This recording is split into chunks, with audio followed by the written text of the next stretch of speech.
Assalamualaikum warahmatullahi wabarakatuh. Alhamdulillahi rabbil alamin.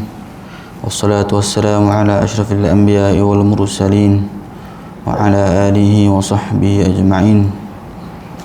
Subhanaka la ilma lana illa ma 'allamtana innaka antal alimul hakim. Wa la hawla wa la quwwata illa billahil aliyyil azim.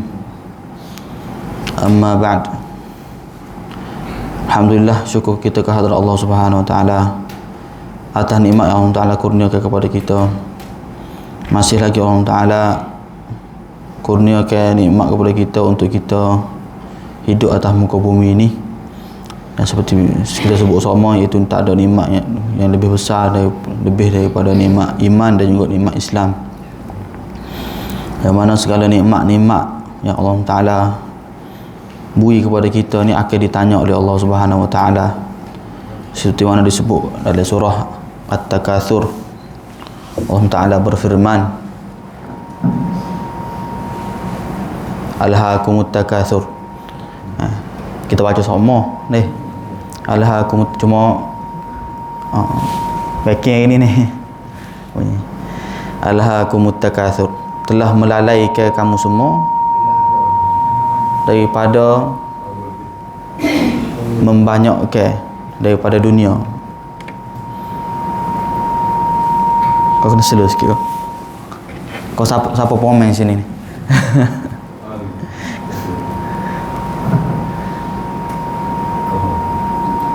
Halo, boleh? Oh, kena sini tak bunyi.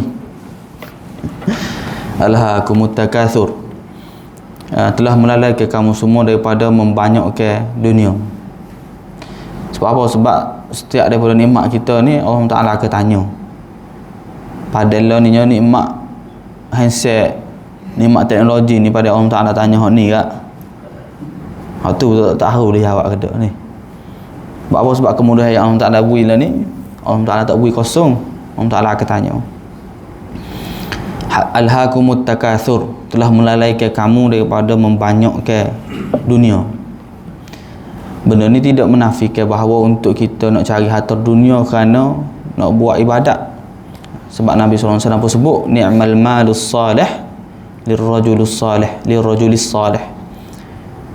Sebaik-baik harta yang baik itu, sebaik-baik harta yang baik adalah kepada orang yang baik. Kalulah harta banyak tu kita boleh jawab, alhamdulillah. Tapi harta-harta yang banyak ni kita tak boleh nak jawab, masalah. Bila kita akan puas daripada harta ni, daripada dunia? Hatta zurtumul maqabir, sapalah kamu sendiri hak pergi ziarah kubur, dalam kubur, lubang kubur, masuk mati. Di mana Nabi SAW pun pernah sebut, manusia ni tidak akan puas daripada dunia sekiranya diberi satu lembah daripada emas, nak selembah lagi. Hatta tamla afahu biturab, atau kama qala sallallahu alaihi wasallam, sehinggalah mulut dia ni penuh ataupun dipenuhi dengan tanah, matilah. Hujung ayat tu, hujung surah Alhaakumut takatsur hatta zurtumul maqabir kalla sawfa ta'lamun. Allah Ta'ala sebut, ketahuilah bahawa kamu akan mengetahui apa hak akan berlaku di akhirat. Summa kalla sawfa ta'lamun, Ta'ala udah banyak kali, sehinggalah akhir sekali apa? Summa latus'alunna yawma idzin 'anin na'im. Dan sungguhnya kemudian latus'alunna, kamu akan sengoti, akan ditanya yauma idzin, pada hari tersebut, anin na'im, daripada nikmat-nikmat yang Allah Ta'ala bagi kepada kamu. Na'im ni adalah plural, atau kita panggil kata jamak kepada nikmah. Yang mana kita sendiri Kelantan Darun Na'im. Kelantan tempat yang banyak nikmat, maksud banyak Allah Ta'ala bagi nikmat. Na'im tu mari perkataan ni lah, la tus'alunna yauma idzin anin na'im, kamu akan ditanya mengenai nikmat-nikmat yang Allah Ta'ala bagi pada kamu. Sehingga penuh Kamu tak ingat cerita tu secara detail. Cumanya kalau tersilap Osman, para sahabat penuh lapar lah. Kemudian adalah sedikit makanan. Jadi apabila makan tu, sebagai sahabat ni bersyukurlah boleh makan tu kan. Tapi Nabi SAW pun sebut, makanan yang sikit ni pun akan ditanya oleh Allah Subhanahu Wa Taala di akhirat nanti. Jadi kita seperti mana hak kita nak baca di akhirat nanti, gitulah kita tulis di atas dunia ni. Kita nak baca lagu mana, buku catatan amal kita, gitulah kita buat di atas muka bumi ni, supaya kita boleh baca buku amal kita dengan bacaan yang baiklah.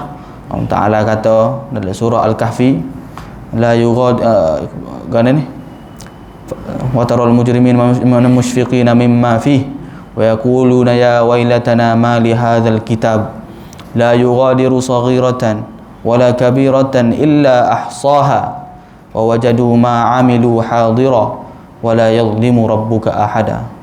Apabila wa wudi'al kitabu fataral mujrimin, nanti kita akan diberikan kitab atau buku catatan amalan kita. Fataral mujrimin, maka orang yang membuat salah ni berasa nak tengok musyfiqina mimma fi, gapo dalam buku ni. Wa yaqulun, apabila tengok, ya wailatana ma li hadzal kitab, Allah lah dia sebutnya, Allah lah, gapo buku amalan ni. La yughadiru saghiratan, dia tidak tinggal walaupun kecil, wala kabiratan, bahkah besar, illa ahsaha, malaikat tulis belaka. Wa wajadu ma amilu hadira, dan mereka mendapati gapo mereka buat ada belaka. Wala yadhlimu rabbuka ahada, dan Allah Taala tidak menzalimi sesiapa sikit pun. Kita ni tak boleh nak lepas daripada dosa. Yalah, sikit mu kita manusia. Gapo Allah Taala kurniakan kepada umat Islam ni yang lebih daripada orang lain? Allah Taala kurniakan kepada umat kita ni taubat. Taubat ni tidak ada penghalang antara kita dengan Allah Taala. Doa pun tidak ada penghalang antara kita dengan Allah Taala. Kita dengan Allah Taala tidak ada penghalang. Tidak ada hijab. Orang Kristian nak boleh kau taubat tu kak, kena bayar lagi, kena kacak ngepuk dia lagi. Tapi kita ni, kita nak taubat, kita insaf, Allah Taala apung. Hak mana-mana lepas tu kita tak boleh buat gapo dah. Melainkan kita bertaubat kepada Allah Taala, semoga Allah Taala tidak kira. Dan kita harap semoga Allah Taala kira kita ni daripada orang yang masuk syurga tanpa hisab. Sebagai mukadimah ringkas lah. Jadi alhamdulillah sekarang ni kita duduk bulan Rabiul Awal. Bulan Rabiul Awal ni sahurlah bulan Maulud. Orang pakat Maulud, selawat dan sebagainya. Jadi selain daripada kita selawat tu, peringkat dulu mungkin tidak ada kesedaran yang banyak dari sudut nak buat kuliah kau nak cerita mengenai Nabi, melainkan Maulud kita baca.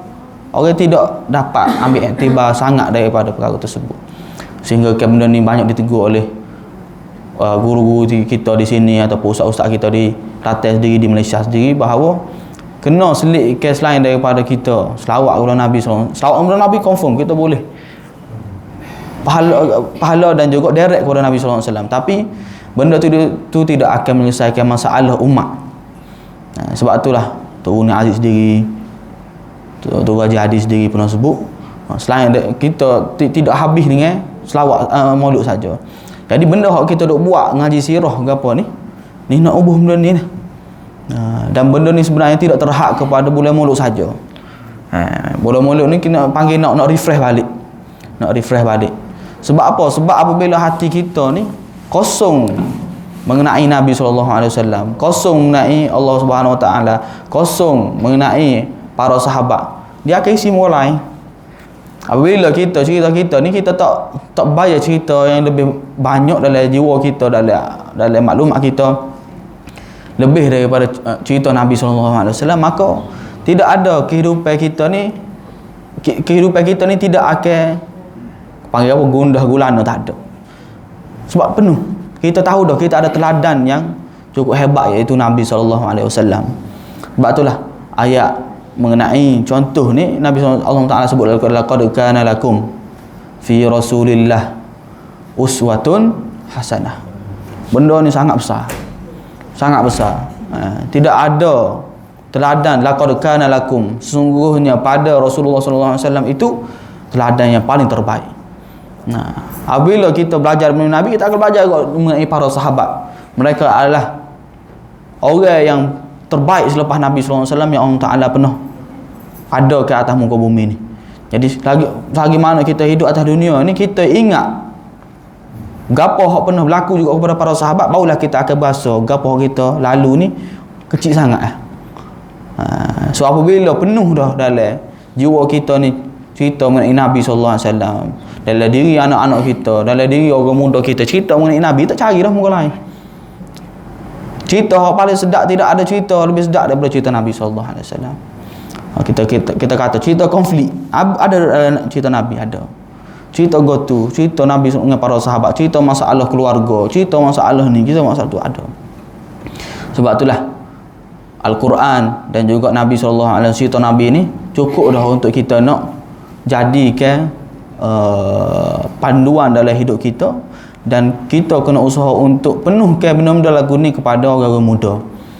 Barulah teladan tu ada. Baru ni gagal mengenai orang muda lah ni, budak-budak ni tidak ada teladan. Teladan semakin kurang. Ada hak boleh jadi tunjuk dunia dan sebagainya, tunjuk kaya, ramal lah ni ya. Tapi dari sudut teladan ni tidak ramal. Jadi antara teladan yang paling terbaiknya siapa? Nabi dan juga para sahabat. Selain daripada adalah ulama-ulama terkini dan sebagainya. Tapi benda tu tidak boleh lawan benda yang berlaku kepada Nabi SAW dan juga berlaku kepada para sahabat. Apabila penuh dari kita cerita-cerita mengenai Nabi dan juga para sahabat, maka tidak ada benda yang kita akan jadi pening kepala. Gapo-gapo benda yang berlaku, kita kena ingat benda-benda itu telah berlaku kepada orang lain. Itulah kehebatan kita belajar sejarah, kita belajar sirah Nabi SAW. Allah Ta'ala sendiri sebut dalam Al-Quran, wa tilkal ayyamu nudawiluha bainan nas, dan inilah hari-hari yang kami akan putar ke antara manusia. Benda yang kita lalu ni, adakah orang lain tak pernah lalu? Orang lain pernah lalu, tapi mungkin dengan cara yang berbeza. Dulu mungkin dengan cara yang tradisional, tidak ada handset ujiannya, tapi lah ni kita ada lalu juga, tapi dengan cara yang lebih moden, dengan pembawakan yang lebih baru. Kita kata dulu kemungkinan lebih teruk. Kita kata dari sudut politik sebagai contoh, dulu siapa bunuh. Sebab itulah cara yang ada untuk menunjukkan kuasa politik. Perang. Tapi lah ni ada perang hak kita kata supaya dulu tu kurang dah. Tapi yang perang kot lain pula. Perang kot pemikiran, perang kot ekonomi. Benda gini lah, benda-benda hak kita nak kena renungkan dalam hidup kita. Tu hak besar lah. Hak kecil kita tak payah lah, kita banyak belajar cerita. Kalau dari sudut kematian tu ke kematian ni, dua orang dulu pun mati juga, anak mati, bini mati, tok lelaki. Lagu mana cara kita nak hadapi? Kita belajar dan kita tengok macam mana Nabi dan para sahabat hadapi. Gitulah kita belajar. Hamba sebut di sini juga rasanya mengenai apabila kita belajar benda lagu ni, barulah kita rasa menghargai ilmu. Kalau lah kita tak belajar, kita tak berasa nak buat. Kalau kita tak belajar, kita tak berasa nak kena sabar apabila berlaku gini. Apabila belajar, aku kena usaha. Itulah benda Allah Ta'ala nak balas kita bagi pahalanya. Apabila kita belajar kelebihan sabar, kelebihan tu, kelebihan ni, maka kita akan usaha untuk ke arah benda yang kita belajar lah. Dan itulah hasil daripada ilmu yang kita belajar. Mahalnya ilmu. Kalau lah orang yang jenis tak belajar, dia buat apa sekala. Huha-huhanya kau ni nya, hak jenis tak khabar duk dalam TikTok kau gapo, sebahagian wanita hak ni buka situ buka sini, naknya gapo, nak secebis dunia lah kita sebut lagi tu. Tapi apabila dia belajar dan dia ikhlas kepada Allah Taala, dia akan tinggal. Kenapa? Kerana ilmu. Itulah mahalnya ilmu, yang mana penyelesaian kepada umatnya ialah ilmu. Benda-benda ginilah yang kita kena masuk kepada masyarakat, kepada budak-budak, kepada generasi barulah. Panjang mukadimah. Jadi pukul 8 dah. Subhanallah. Kiamat dunia ni deh. Jadi kita hanya cerita mengenai Sulhul Hudaibiyah, insya-Allah hari ni. Jadi Sulhul Hudaybiyah ni satu peristiwa yang sangat-sangat sangat-sangat kita kata tragis. Apa tragis maksudnya kompleks juga untuk dia berlakunya. Bukan kata Nabi SAW, kita tahu Sulhul Hudaybiyah ni iaitu perjanjian damai antara Nabi SAW dengan orang Mekah. Tapi dia bukan berlaku Nabi SAW pergi sampai situ bincang-bincang sudah dah. Sebab tu dulu kalau kita belajar kita panggil surface ataupun zahir lagu tu lah. Tapi apabila kita belajar lebihnya, banyak benda yang akan berlaku dalam mana-mana peristiwa yang berlaku dalam sirah Nabi SAW. Antaranya Sulhul Hudaybiyah, perjanjian damai di Hudaybiyah. Nak boleh siapa akan tubik perjanjian tu, gapo cerita dia. Dan kita akan belajar macam mana emosi yang ada dalam setiap peristiwa. Dan kita akan nampak daripada peristiwa-peristiwa yang berlaku pada Nabi SAW, peristiwa-peristiwa yang manusiawi, yang mungkin berlaku juga pada manusia pada zaman ni pun. Apabila kita kecek atas dasar kita kata hitam putih sahaja, kita bicara dari sudut ilmiah, dari sudut hukum sahaja, maka emosi-emosi ni kita tidak boleh faham. Antaranya kita akan belajar salah satu bendanya, Abu Bakar ni dia ni orang Ju, lepas daripada Nabi tak ada orang lain, itu Abu Bakar. Dalam hujung-hujung peperangan ni ataupun kita panggil perjanjian ni, Abu Bakar mengungkapkan, kalau bahasa kita bahasa nyapu, bapa. Kita akan baca benda-benda gini dalam kitab fiqh khususnya ataupun dalam kitab yang melibatkan hukum, dia mungkin tidak akan sebut secara detail. Tapi benda ni apabila melibatkan manusia, belajar sirah ni kita melibatkan manusia, benda manusiawi, maka ada benda-benda yang apabila kita letak dah sebagai seorang manusia, kita faham manusia ni ada tempat-tempat yang dia terlebih, tersilap, ter dan sebagainya. Kita akan tengok juga Abu Bakar, Omar, beta Nabi SAW. Kalau kita punya beta Nabi, Allah Ta'ala sebut dalam Al-Quran, idza qadallahu wa rasuluhu amran an yakuna humul khiyaratu min amrihim. Bapa Umar tak ingat ayat ni, contohlah kalau kita nak kecek atas nama hukum kau apa, okey. Tapi benda ni adalah satu emosi yang berlaku pada masa tu, yang Umar sendiri tak boleh nak kawal. Iaitu Umar kata, ya Rasulullah, bukankah mu ni Nabi yang betul? Bukankah kalau kita ni mati ni, kita masuk syurga, orang musyrikin mati dia masuk neraka, apa kita tak pergi serai je orang musyrikin Mekah? Sehingga kalau Nabi SAW pun jawab kepada Umar, sungguhnya aku memang kata kita akan tawah, tapi aku kata tak tahu bila. Umar tak boleh senyap. Tapi kita tengok tu, dialog yang berlaku tu adalah bukan dialog dari sudut hukum lawan Nabi ke tak, tu adalah satu cerita yang ada emosi pada ketika tersebut, yang kita kena faham jiwa para sahabatnya sebagai seorang manusia. Nabi SAW sendiri menghadapi Sulhul Hudaybiyah sebagai seorang pemimpin yang juga maklumat hak Nabi ada hak depan mata sahaja. Kalau Allah Ta'ala tak beri wahyu, Allah Ta'ala Nabi SAW buat. Sebab itulah benda hak rasa kita kena belajarnya, kita sendiri pun lagu tu. Kadang-kadang kita tersalah buat keputusan pun, maklumat kita buat dan kita cuba dah, kita harapnya Allah Ta'ala beri pahala. Sebab itulah hadis mengenai siapa yang berijtihad, siapa yang buat keputusan, dan keputusan itu betul, dia boleh dua pahala. Siapa yang buat keputusan, satu keputusan dan keputusan itu salah, dia boleh pahala. Ulama usul fiqh dia panjang bicara dari sudut hukumnya, lagu mana kalau salah dan sebagainya. Tapi menariknya guru hamba apabila dia cerita, dia kata sebenarnya dalam diri kita sendiri pun, dalam keputusan yang kita buat dalam sehari-hari kita pun mungkin boleh berlaku benda ni. Tapi kita kena buat keputusan lah. Keputusan, orang Arab sebut al-hayah qarar. Al-hayah qarar. Kehidupan ni ialah mengenai membuat keputusan.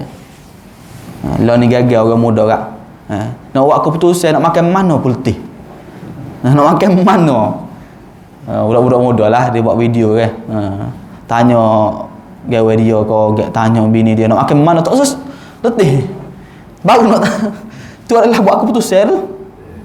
Sebab tu orang lelaki kena menjadi orang yang berani buat keputusan walaupun salah.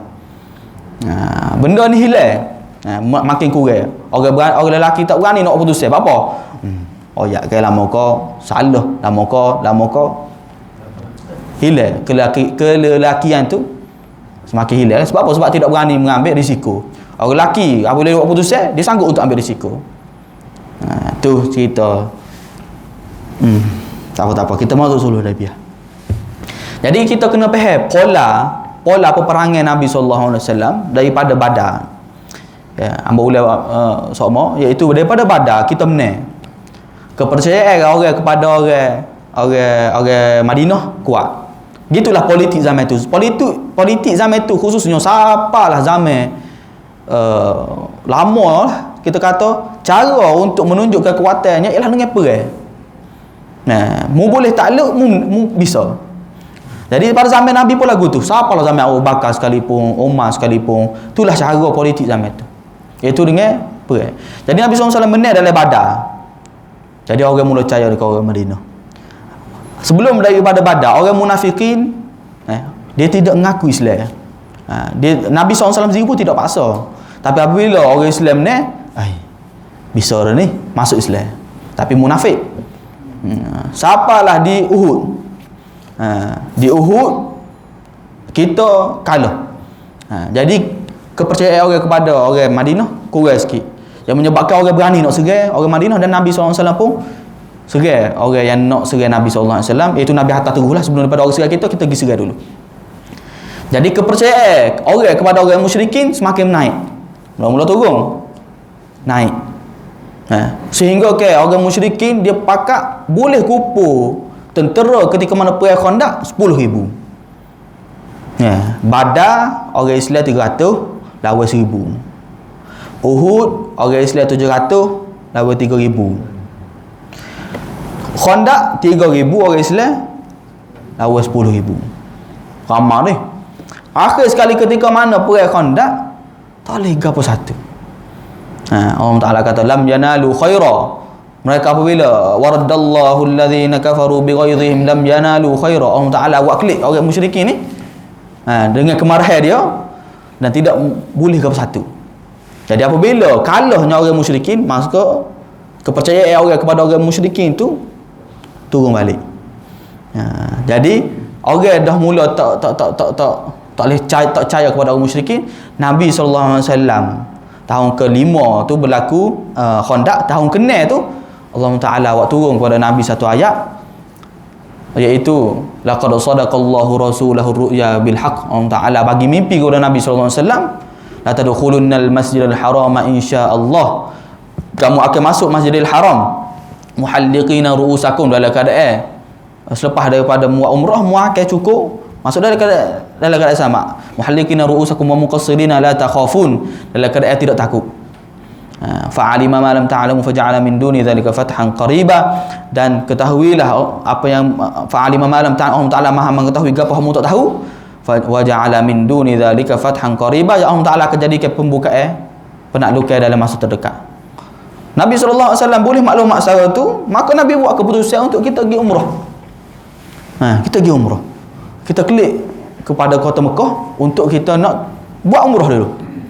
Dalam ayat tu, dalam mimpi Nabi SAW, kita pergi umrah. Bukan tidak nak pergi ke gapo kau, pergi umrah. Jadi Nabi SAW dengan para sahabat sedialah pakai baju ihram. Kalau di orang Madinah, dia ihram di mana? Orang Madinah. Kalau pergi umrah, kalau kita masuk Madinah dulu, kita akan ihram di Bir Ali, ataupun nama lain dia Zulhulaifah. Jadi kita, Zulhulaifah ni adalah miqat yang paling jauh. Miqat paling jauh ialah Zulhulaifah. Sebab dia dekat dengan Madinah, lepas daripada tu kita kena duduk dalam ihram straight dah.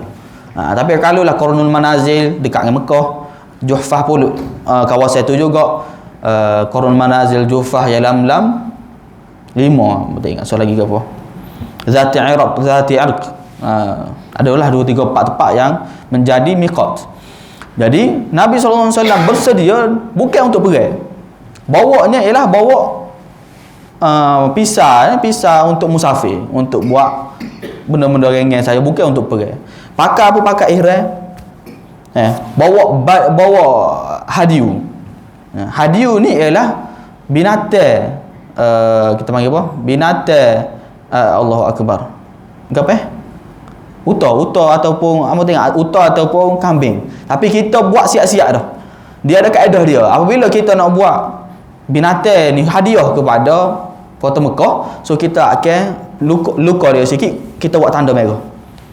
Nabi SAW akan ambil darah dia tu sikit, comong. Lalu ni tak ada dah benda tu. Semua kalau kita ada gapo-gapo semua di Mekah lah ke dah.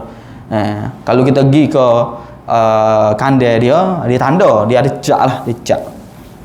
Dia cat dengan warna merah, ada warna hijau, ada lah 2-3 cat. Jadi Nabi SAW dia buat tanda lagu tu supaya nak bagi tahu kepada orang musyrikin Mekah bahawa benda ni adalah hadiah kepada orang Mekah, dan orang Mekah pun tahu. Itulah adat dia. Apabila marinya, siapalah dia, cerita dia panjang, tapi kita sikit kita pergi Hudaibiyah lalu. Apabila siapa di Hudaibiyah, apa ni? Unta Nabi SAW nak berhenti situ. Para sahabat kata, tak boleh gila kau kita ni. Nabi SAW kata, sungguhnya yang menyekat unta aku ni ialah habisul fil. Sungguhnya yang menyekat aku, unta aku ni ialah orang yang menyekat, ataupun Allah SWT yang menyekat habisul fil, orang yang menyekat tentera bergajah dulu. Jadi Allah Ta'ala memang buat sulh Hudaibiyah ni untuk menjadi penjanjian damai. Kalau tentu masuk perang, kalau masuk perang. Tapi untuk Nabi SAW ni sendiri mendapat arahan daripada Allah Ta'ala lah, bahasa mudahnya. Dan untuk Nabi nama Qaswa ni banyak peristiwa berlakunya. Nabi SAW sebut bahawa dia ni ada arahan daripada Allah Ta'ala, antaranya ketika mana nak buat Masjid Nabawi. Dalam perjalanan nak pergi tu, orang pakak nak jemput, ya Rasulullah marilah rumah kami. Hak ni kata mari rumah kami. Nabi SAW kata da'uha fa innaha ma'murah, biar dia, sebab dia dapat arahan daripada Allah Ta'ala. Jadi apabila siapa di Hudaibiyah, maka para sahabat dan juga Nabi SAW duduk situ. Marilah orang daripada musyrikin Mekah. Musyrikin Mekah lantik seorang ni sebagai perantara antara orang Mekah dan juga orang Madinah. Itu nama dia Budayl bin Warqa. Budayl ni daripada Bani Khuza'ah. Bani Khuza'ah ni dia bukan kabilah Islam, tapi dia lebih rapat dengan orang Islam. Jadi orang musyrikin Mekah, dia atas Budayl bin Warqa untuk nak pergi kecek dengan Nabi SAW. Budayl kata, orang Mekah ni berdosa benda dia nak daripada perantara tu. Dia kata yang pentingnya Muhammad jangan masuk Mekah. Jadi Budayl pun pergi jumpa dengan Nabi SAW, kecek kira. Dan Budayl kecek dengan Nabi SAW kata, sungguhnya kami tak pergi, kami hanya nak masuk ke Mekah buat umrah dan kami klik. Dan Budayl ni dia pun klik kepada orang Quraisy, dia pun cerita benda lagu tu. Orang Quraisy kata tak jadi ni, atau orang lain pula. So 2, 3 orang di atas. 3 orang di atas. Termasuk Budayl 4 orang. Atau pula Mikraz bin Hafs. Mikraz bin Hafs tu hatta lagu tu juga Nabi SAW pun kata kami tidak seperti, kami hanya nak buat umrah, dan kalau lah mu nak kita panggil sulh, kita nak buat perjanjian damai, kita buat perjanjian damai. Klik.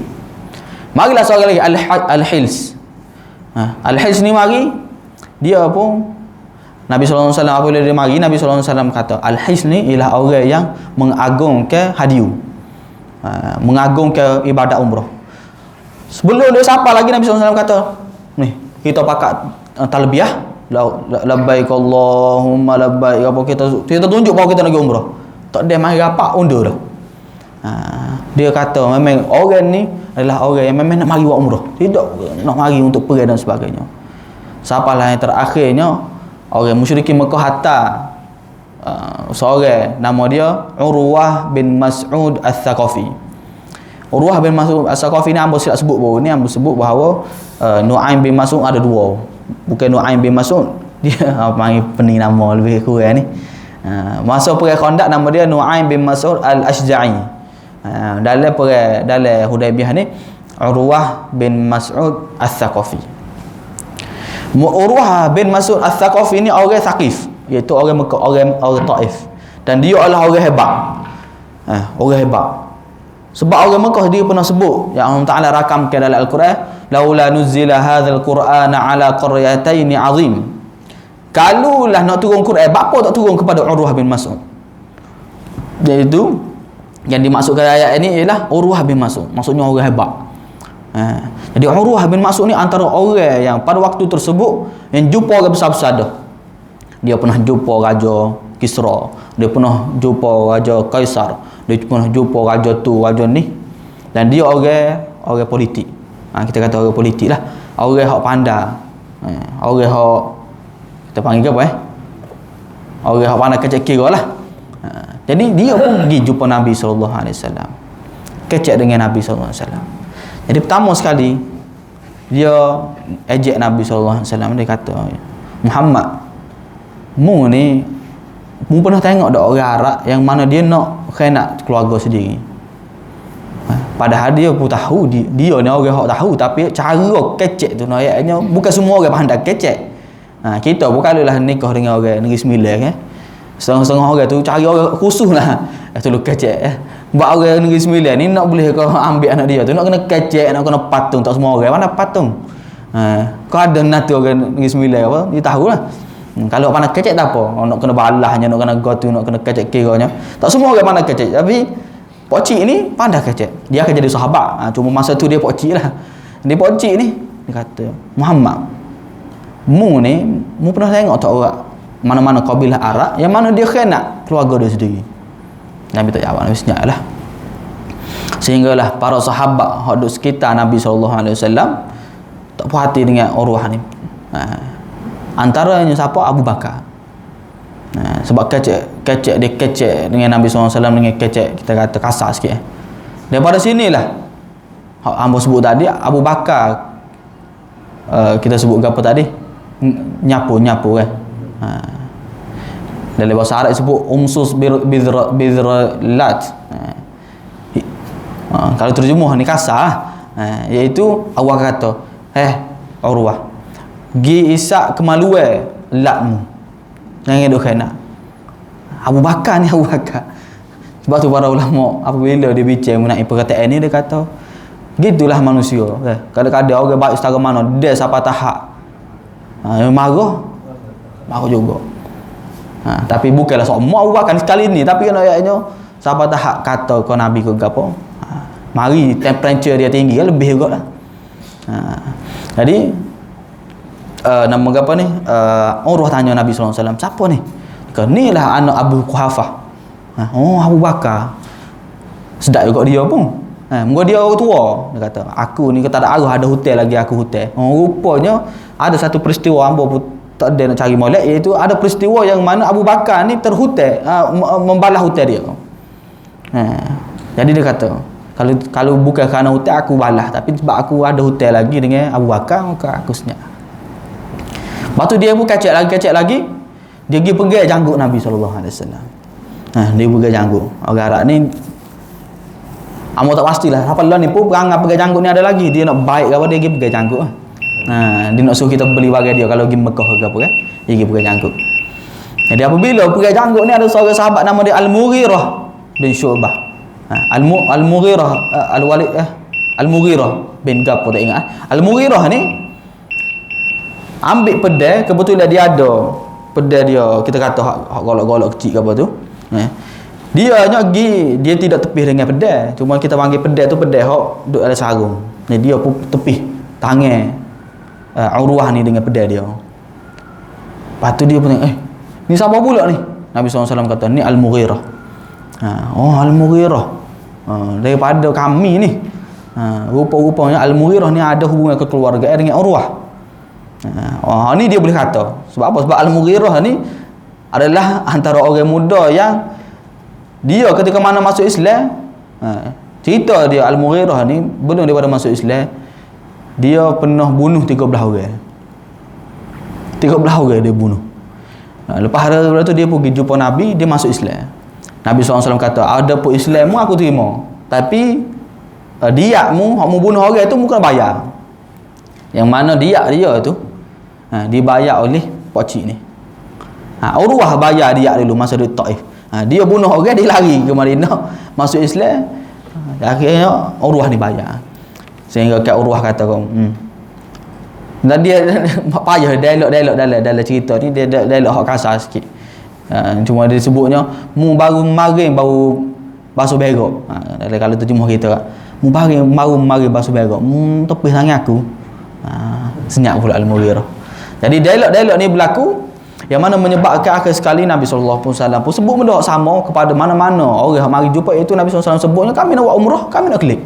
Kami tak usah pergi, kami tak usah gapo. Kalulah musyrikin Mekah nak juga, kita buat perjanjian damai. Dan Urwah bin Mas'ud pun klik, dia kata gitulah. Muhammad ni dicerita mengenai Nabi sallallahu alaihi wasallam, dia kata sungguhnya aku ni kata reti lagi, aku pergi Kaisar, jumpa raja Kaisar. Aku pergi jumpa Raja Kisra, aku pergi jumpa raja ni, raja-raja. Aku tak pernah tengok orang yang cinta kepada Muhammad, cinta kepada seorang raja lebih daripada cintanya sahabat Muhammad kepada Muhammad. Apabila mereka Nabi sallallahu alaihi wasallam ambil wuduk, lebih air wuduk Nabi sallallahu alaihi wasallam dia pakat nak rebut. Apabila Nabi sallallahu alaihi wasallam kecek, mereka senyap. Apabila mereka Nabi sallallahu alaihi wasallam bagi arahan, mereka buat lalu. Aku tak pernah jumpa, dia kata, orang hak lagu ni. Orang memang orang saya sungguh kepada seorang raja lebih daripada sahabat Muhammad kepada Muhammad. Cumanya isu dari sudut ambil air wuduk ke apa tu, jumhur ulama sebutnya ialah khusus kepada Nabi sallallahu alaihi wasallam sajalah. Bukanlah ni ambil basuh kaki bakal nak ambil dak lah. Sebab lah ni masih ada juga sebahagian golongan dalam zaman moden kita ni ada macam ni, kalau lagu tu hak melampau. Kita tak usah apa tahap tu lah. Sebab apa? Sebab kita tengok Abu Bakar sendiri tak buat lagu tu, Umar sendiri pun tidak buat lagu tu, para sahabat besar-besar tak buat lagu tu. Kecuali mungkin ada kes-kes hak terpencil, yang mana kes hak terpencil tu biarkan dia terpencil lah. Jadi Urwah berkata, aku tak pernah tengok orang hak memang orang saya sungguh dia lebih daripada Muhammad ni. Yang mana akhir sekali Urwah pun kata, aku cadai kamunya, terima sahaja carangan daripada Muhammad, iaitu kita berdamai. Jadi minggu depan kita akan tengok lagu mana perdamaian itu, gapo syarat-syarat hak akan tubik. Ringkasnya ialah kita sebut sebagai perjanjian hak berat sebelah. Para sahabat lah ni duk tengah emosi, duk tengah tinggi ni, duk tengah gerai kepada orang Mekah dan sebagainya ni. Nabi SAW pula akan atas orang. Nabi SAW akan atas orang. Sempah atas orang tu, orang musyrikin nyo kerak kaki uta orang hak Nabi SAW atas, dia klik je lah kaki. Tak apa, Nabi SAW sabar lagi. Nabi SAW pun atas Uthman bin Affan pula. Daripada atas Uthman ni lah berlakunya bai'ah ar-ridwan. Berlakunya perjanjian ataupun kita kata bai'ah untuk rela mati atas Uthman. Sebabnya Uthman git lambat klik. Kena bunuh dah kali Uthman ni. Kita akan tengok cerita-cerita dia lagu mana. Umar sendiri pun, Nabi SAW cadai Umar mula-mula. Umar kata, ya Rasulullah, aku bukan tak segi, tapi aku ni ramai musuh. Kalau aku ginya, memang hasratmu untuk berdamai tak jadi. Orang bunuh aku dulu. Dia bukan tak usah, bukan nakut. Umar tak nakut lah, kalau kita tengok sejarah dia tak nakut. Cuma dia nak biar hasrat Nabi ni tercapai. Barulah Umar cadai Uthman, dan Uthman klik lambat, menyebabkan orang dia kata orang Islamnya Uthman lambat ni kena bunuh dah lah.